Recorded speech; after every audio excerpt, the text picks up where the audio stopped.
तो बच्चों last class में मैंने आपको कूलम्ब्स लॉ के कॉन्सेप्ट पर बेस्ड इलेक्ट्रोस्टैटिक इक्विलिब्रियम का कॉन्सेप्ट डिस्कस किया था और उस पर मैंने आपको कुछ न्यूमेरिकल प्रॉब्लम्स कराई थी। आज वाली क्लास में मैंने Coulomb's law, principle of superposition और इलेक्ट्रोस्टैटिक इक्विलिब्रियम, इस पर बेस्ड हम लोगों ने जो टॉपिक्स डिस्कस किए हैं या कॉन्सेप्ट डिस्कस किया है उस पर PYQ यानी प्रीवियस ईयर क्वेश्चन जेई और नीट में जो आए हैं उन ट्रिकी क्वेश्चंस को डिस्कस करते हैं आज। फिर उसके बाद मैं इलेक्ट्रिक फील्ड शुरू करूंगा। फोर्स कंप्लीट हो गया और इलेक्ट्रिक चार्ज कंप्लीट हो गया, ठीक है। उसके बाद मैं इलेक्ट्रिक फील्ड शुरू करूंगा और इलेक्ट्रिक इंटेंसिटी शुरू करूंगा। तो पहले PYQ हम लोग डिस्कस करते हैं, प्रीवियस ईयर क्वेश्चन डिस्कस करते हैं जेई और नीट के लिए। PYQ जेई और नीट के लिए ये Coulomb's law, principle of superposition और इलेक्ट्रोस्टैटिक इक्विलिब्रियम पर बेस्ड क्वेश्चंस हैं जो मैं आपको करा रहा हूं।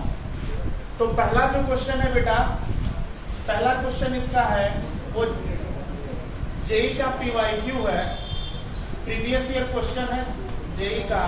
वही क्वेश्चन पहले हम लोग लेते हैं। क्वेश्चन इस तरह से है, लिखिए। पहले बहुत सिंपल क्वेश्चन लेता हूं। ये जेई एडवांस में भी आया ऑब्जेक्टिव में और कई बार जेई में पूछा गया, नीट में पूछा गया। लिखिए, two charges each small q, two charges each small q are at separation small r, are at separation small r, are at separation small r. What is magnitude of third charge capital Q? What is magnitude of third charge capital Q at center? What is magnitude of third charge capital Q at center between them? At center between them, so that equilibrium, so that system remains in equilibrium, so that system remains in equilibrium, system remains in equilibrium। क्या मतलब है बेटा? Question ये है कि दो charges हैं, small Q, इनके बीच की सेपरेशन स्मॉल आर है। मिड पॉइंट पे कितना चार्ज रखें ये पूरा सिस्टम इक्विलिब्रियम में आ जाए, ठीक है। तो सब्जेक्टिव अगर ये क्वेश्चन है तो आप सब्जेक्टिव मेथड यूज करोगे। ये R है, ये R/2 है क्योंकि मिड पॉइंट दे रखा है, ये R/2 है। तो सब्जेक्टिव अप्रोच है कि साइड के चार्ज को रेफरेंस चार्ज मानिए, इस पर इसका फोर्स, इस पर इसका फोर्स, वेक्टर सम 0 कर दीजिए। 3-4 लाइन की कैलकुलेशन होगी और कैपिटल Q की वैल्यू आ जाएगी। ये हम लोगों ने ऑलरेडी डिस्कस किया हुआ है बोर्ड वाले पार्ट में, कई क्वेश्चन किए हम लोगों ने। अगर मैं इस क्वेश्चन का जो ऑप्शन दे रखा है बेटा, वो ऑप्शन है -Q/4, सेकेंड ऑप्शन है +Q/4, थर्ड ऑप्शन है -Q/2 और लास्ट ऑप्शन है +Q/2। इसका आंसर -Q/4 होगा। कैसे होगा? बहुत ही सिंपल शॉर्टकट मेथड यूज करते हैं। कैपिटल Q निकालने के लिए साइड का चार्ज हमने रेफरेंस चार्ज लिया, तो साइड के चार्ज के अपोजिट डिस्टेंस R/2 में टोटल डिस्टेंस स्मॉल r को डिवाइड करके स्क्वायर कर दिया। पॉजिटिव नेगेटिव चार्ज है, माइनस ले लिया, तो ये -Q/4 आ गया। तो इस तरह से इसका आंसर जो होगा वो फर्स्ट होगा -Q/4। ठीक है बेटा, डन, नोटेड। अच्छा, दूसरा क्वेश्चन लिखिए। ये भी जेई का PYQ है, उसको लेते हैं।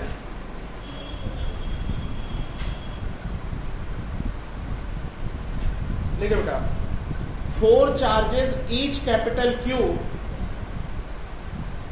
4 charges each capital Q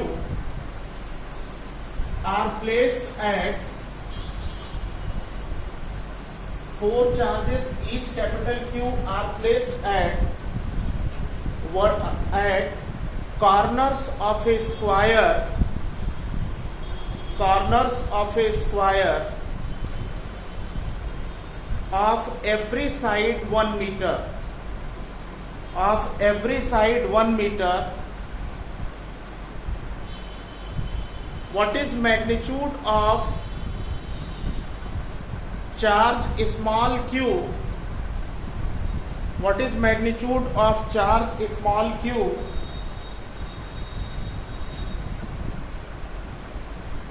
what is magnitude of charge small q at the center of square, at the center of square if the whole system is in equilibrium, if the whole system is in equilibrium. जे का PYQ है, क्या कह रहा है बेटा, ये square है और इस स्क्वायर की एवरी साइड 1 मीटर की है, एवरी कॉर्नर पे कैपिटल Q चार्ज है और सेंटर पे स्मॉल q चार्ज है।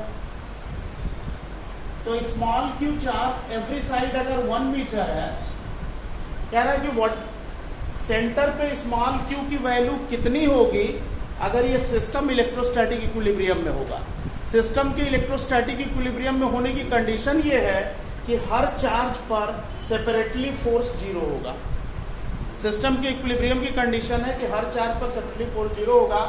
आप एक काम कर सकते हो कि इस वाले चार्ज को डेटम चार्ज मान लो, रेफरेंस चार्ज मान लो। इस वाले चार्ज पे मेथड में बता देता हूं, ऑप्शंस जो दिए हुए हैं वो बता देता हूं। ऑप्शंस दिए हैं बेटा, कैपिटल Q/4 √1 + 2√2। दूसरा ऑप्शन दिया हुआ है -Q/4 1 + 2√2। तीसरा ऑप्शन दिया हुआ है Q/4 1 + √2 और चौथा ऑप्शन है -Q/4 1 + √2। These are the option। ये जेई का PYQ है। ये 4 ऑप्शन दिए हुए हैं, इनमें से कौन सा ऑप्शन सही है ये आपको बताना है।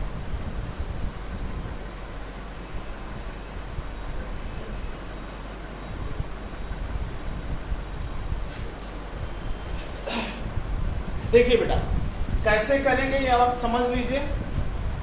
आप इसको रेफरेंस चार्ज मान रहे हो, इसको छोड़कर किसी को भी मान सकते हो। इसको आपने रेफरेंस चार्ज माना, इस पर इसकी वजह से फोर्स रिपल्सन का किधर होगा, टुवर्ड्स रेफरेंस चार्ज। इस वाले चार्ज पर इस वाले चार्ज का रिपल्सन का फोर्स किधर होगा, टुवर्ड्स रेफरेंस चार्ज। इस वाले चार्ज पर इस वाले चार्ज का इस पर इसका रिपल्सन का फोर्स F3 इधर होगा, टुवर्ड्स रेफरेंस चार्ज। और इस वाले चार्ज पर इस वाले चार्ज का रिपल्सन का फोर्स F4 इधर होगा। अगर एवरी साइड 1 है तो डायगोनल की लेंथ कितनी है, √2 है। डायगोनल की लेंथ √2 है, ये 1 पाइथागोरस थ्योरम से ये √2। अगर ये √2 है तो इसके बीच की डिस्टेंस कितनी होगी, √2/2। √2/2 को हम क्या लिख सकते हैं, 1/√2, यानी ये डिस्टेंस 1/√2 है। आप F1 निकाल लो, F2 निकाल लो, F3 निकाल लो, F4 निकाल लो। इस चार्ज पर इस वाले चार्ज का फोर्स F1 1/4πε0 Q²/1। साइड 1 है तो 1²। रिपल्सन इधर, इस पर इसका रिपल्सन इधर, इस पर इसका रिपल्सन इधर, इस पर इसका रिपल्सन इधर। अब इन दोनों का इस फोर्स को बेटा इधर आगे बढ़ा दो, इस वाले फोर्स को आगे बढ़ा दो। कैपिटल Q चार्ज यहाँ पे है, इन दोनों फोर्सेस को भी आगे बढ़ा दो। ये F3 और F4 इधर, F3 और F4 इस डायरेक्शन में होगा। अब F1 और F2 का रिजल्टेंट F' कितना होगा बताइए। बिल्कुल, अगर हम मान लीजिए F1 और F2 का रिजल्टेंट इस डायरेक्शन में एफ डैश लेते हैं बच्चों, तो एफ डैश कितना होगा, यहाँ बताइए नीचे क्या होगा, ये होगा f1 square plus f2 square और plus 2f1 f2 cos 90, 2f1 f2 cos 90, cos 90 की वैल्यू 0, तो नेक्स्ट टर्म 0, तो ये होगा। और f1 f2 चूंकि मैग्नीट्यूड में इक्वल होगा, भाई f1 और f2 दोनों मैग्नीट्यूड में इक्वल होगा, q1 q2 by 1 q1 square, यानी q into Q by 1 square, दोनों मैग्नीट्यूड में इक्वल है, तो इसको हम लिख सकते हैं बच्चों f1 रूट 2। इन तीनों को जोड़ करके, इन तीनों को ऐड करके f dash plus f3 plus f4 को 0 कर दो, तो सेकेंड ऑप्शन आ जाएगा। ये जेईई एडवांस आईआईटी में कल पूछा गया है, ये क्वेश्चन ऑब्जेक्टिव में आया हुआ है।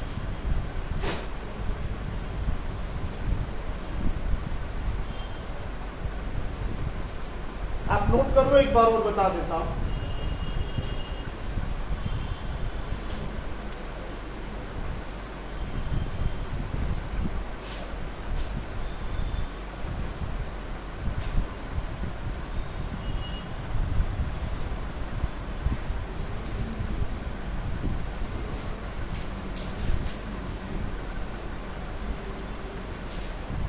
डन बेटा, नोटेड।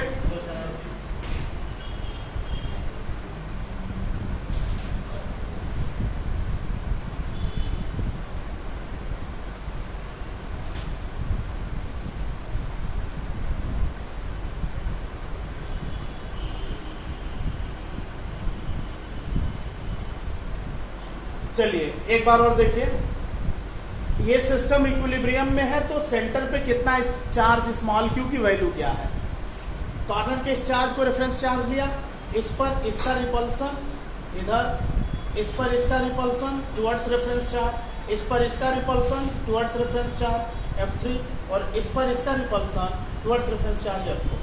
F1 इधर, F2 इधर, F3 और F4 सेम डायरेक्शन में, F1 F2 90 डिग्री पे है, पैरेललोग्राम लॉ ऑफ वेक्टर लगा के F डैश निकाल लिया, under root F1 square plus F2 square. F1 और F2 की वैल्यू सेम आएगी, F1 और F2 की वैल्यू सेम आएगी, तो F1 रूट 2 हो जाएगा। अब आप इन तीनों फोर्सेस को जोड़ के 0 कर दो, तो सेकेंड ऑप्शन स्मॉल क्यू की वैल्यू, स्मॉल क्यू की वैल्यू सेकेंड ऑप्शन आ जाएगी। ठीक है, नेक्स्ट लिखिए, एक जेईई का क्वेश्चन है, और ये वाला क्वेश्चन ना थोड़ा ध्यान से करना पड़ेगा, जेईई का PYQ लिखो बेटा। Two same charged spheres, two same charged spheres, two same charged spheres are suspended by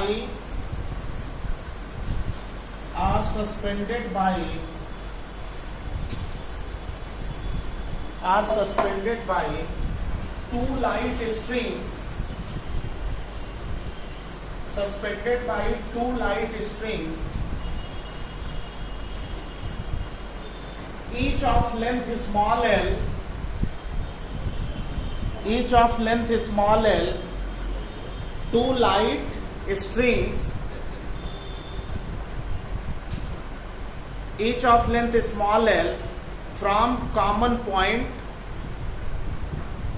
each of length small l from common point, so that in equilibrium,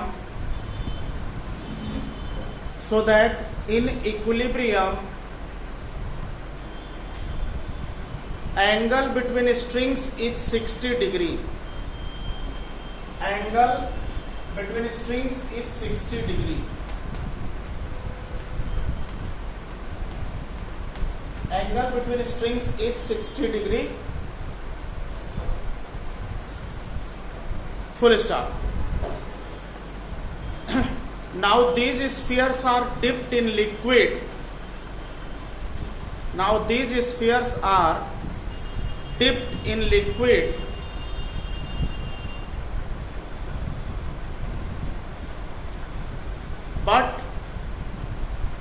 these spheres are dipped in liquid, but angle between strings remains 60 degree, या angle between strings remains same, angle between strings will remain same, angle between strings will remain same in equilibrium, then what is dielectric constant of the liquid?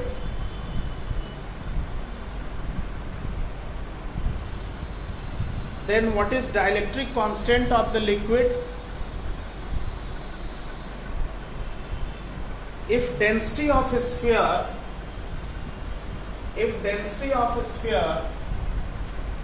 rho equals to 1.6 gram per centimeter cube or gram per cc, if density of a sphere 1.6 gram per cc and density of liquid is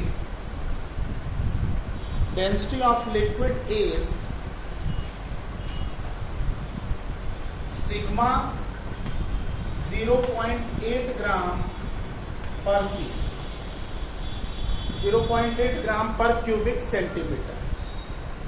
options जो दिए हुए हैं बच्चों वो आप लिख लो। Options हैं, फर्स्ट ऑप्शन है dielectric constant capital K is equal to 2 4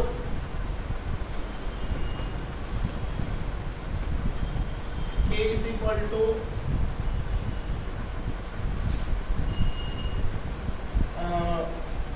2 4 6 और लास्ट वन है इंफिनिटी। डाइलेक्ट्रिक कांस्टेंट 2 4 6 इंफिनिटी है। Which option is correct? तो पहले मैं एक क्वेश्चन आपको समझाता हूं कि क्या रहा है। देखिए, कह रहा है कि दो सेम स्फीयर्स हैं, एक कॉमन पॉइंट से इनको सस्पेंड कर दिया गया, कॉमन पॉइंट से इनको लटका दिया गया। ये दोनों स्फीयर पे चार्ज सेम है बच्चों, चार्ज सेम है और मास भी सेम है। ब्रैकेट में आप चाहो तो लिख लो मास ऑल्सो सेम, चार्ज क्यू मास एम सेम है।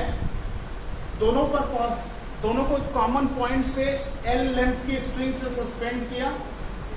जब इनको यहां से लटकाएंगे तो ये दोनों स्फीयर एक दूसरे को रिपेल करेंगे। मान लीजिए ऐसे लटकाए तो ये दोनों रिपेल करके एक दूसरे से दूर जाएंगे। ध्यान से देखो, समझने की कोशिश करो। दीज टू स्फीयर, ये दोनों स्फीयर कॉमन पॉइंट से लाइट स्ट्रिंग से लटकाए गए तो ये रिपल्सन की वजह से एक दूसरे से दूर जाएंगे और कुछ दूर जा करके रुक जाएंगे। क्यों? क्योंकि ये यहाँ रुक गया, ये यहाँ रुक गया। पहले ये एक दूसरे से दूर गया, दूर जाते जाते यहाँ और यहाँ क्यों रुक गया? क्योंकि जो वेट है, इसका जो वेट mg है और इनके बीच लगने वाला जो रिपल्सन है और स्ट्रिंग में जो टेंशन है, ये तीनों एक दूसरे को इस पॉइंट पे काउंटर बैलेंस कर देंगे और इस पॉइंट पर, इस चार्ज स्फीयर पर नेट फोर्स 0 हो जाएगा। इस पॉइंट पर देखिए, अगर हमने दोनों स्फीयर को सस्पेंड किया तो रिपल्सन, दोनों पे सेम चार्ज है, रिपल्सन की वजह से दोनों एक दूसरे से दूर जाने लगे और दूर जाकर ऐसा नहीं हुआ कि बिल्कुल सीधे हो गए, ऐसा नहीं है। रिपल्सन जाकर कुछ दूर जाकर एक पर्टिकुलर एंगल पे रुक गए। क्यों रुक गए? क्योंकि इस पॉइंट पर जब ये पहुंचा तो इस पे नेट फोर्स 0 हो गया, इस पॉइंट पे ये जब पहुंचा तो इस पे नेट फोर्स 0 हो गया। क्यों? क्योंकि जो वेट mg है, स्ट्रिंग में जो टेंशन है और जो रिपल्सन है, ये तीनों एक दूसरे को काउंटर बैलेंस कर देंगे तो ये नल पॉइंट हो जाएगा सिस्टम का और पूरा सिस्टम इक्विलिब्रियम में आ जाएगा। बात समझ में आई? अब देखो बच्चों, अगर मैं यहां से एक परपेंडिकुलर डाल दूं, ये एंगल अगर मैं 30 डिग्री ले लूं और ये एंगल 30 डिग्री ले लूं, क्योंकि क्वेश्चन में 60 डिग्री दे रखा है, तो आप मुझे ये बताओ बेटा, आप मुझे सिर्फ इतना बताओ कि अगर मैं यहाँ पे ये Q और M है, ये Q और M है, ये टेंशन T है, तो इस डायरेक्शन में इस टेंशन का कंपोनेंट क्या होगा? ये एंगल 30 है तो ये एंगल क्या होगा? ये एंगल 30 तो ये एंगल 30 T sin 60। बिल्कुल, ये 30 तो ये होगा t cos 60, क्योंकि ये टेंशन t है, ये एंगल थीटा है। तो आप जानते हो वेक्टर रिजोल्यूशन में कि जिससे एंगल अटैच होता है जिस एक्सिस से वो कंपोनेंट हमेशा cos थीटा, हाँ cos 30 होगा। ये 30 है तो ये 30 है तो इसका ये कंपोनेंट t cos 30 होगा, ये कंपोनेंट t cos 30 होगा बच्चों। और इसका इस टेंशन का ये वाला कंपोनेंट क्या होगा? t sin 30। इस तरह से हम इस टेंशन को अगर रिजॉल्व कर दें तो इक्विलिब्रियम की कंडीशन में ये इक्विलिब्रियम की कंडीशन में ये इस पर नेट फोर्स अगर 0 है तो t cos 30 mg के बराबर होगा और t sin 30 repulsive force F के बराबर होगा। बात समझ में आई बच्चों? भाई ये डाइवर्ज होता हुआ जाके रुक गया, सिस्टम इक्विलिब्रियम में आ गया, तो ये दोनों नल पॉइंट पे आ गए। नल पॉइंट पे अगर है तो इस पे नेट फोर्स कितना है? 0 है। नेट फोर्स 0 है तो ये इसको बैलेंस करेगा और ये इसको बैलेंस करेगा, तभी तो नेट फोर्स 0 होगा। Is this clear? तो अब इसमें कुछ खास करना नहीं है बच्चों, सॉल्व हो गया, ये थोड़ा सा बस समझने की जरूरत है।